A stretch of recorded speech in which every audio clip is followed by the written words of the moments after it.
دینے والی ذات اللہ کی۔ السلام علیکم ورحمۃ اللہ وبرکاتہ۔ امید کرتا ہوں ساتھیوں کہ آپ بخیر ہوں گے۔ ماشاءاللہ اللہ آپ کو جزائے خیر دے۔ امام الانبیاء صلی اللہ تعالیٰ علیہ وسلم کی حدیث پاک ایک سماعت کرتے ہیں کہ روزانہ اگر آپ اور ہم حدیث پاک سننے میں کامیاب ہو جائیں گے تو انشاءاللہ العزیز حدیث پاک کے فیضان ہم پر جاری ہو جائے گا۔ کوشش کریں جو حدیث پاک سنیں اس پر عمل کرنے کی نیت کریں۔ حدیث حضرت ابو ہریرہ رضی اللہ تعالیٰ عنہ سے روایت ہے، یہ ابو داؤد شریف میں یہ حدیث پاک ذکر ہے۔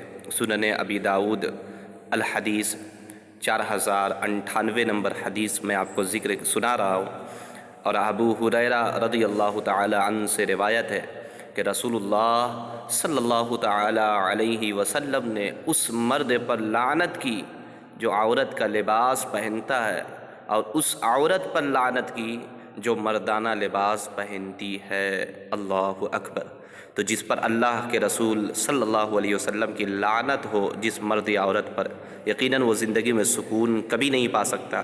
تو ہمیں چاہیے کہ اس حدیث پر عمل کریں اور ہر وہ عمل، ہر وہ کام جو عورت سے مشابہ ہو اسے رکیں، اور عورت کو بھی چاہیے کہ وہ طریقہ جو مردوں کے لیے مختص ہے، خاص ہے، اسے نہ پہنیں۔ اللہ کریم ہمیں اس حدیث پاک پر عمل کرنے کی توفیق عطا فرمائے۔ السلام علیکم ورحمۃ اللہ وبرکاتہ۔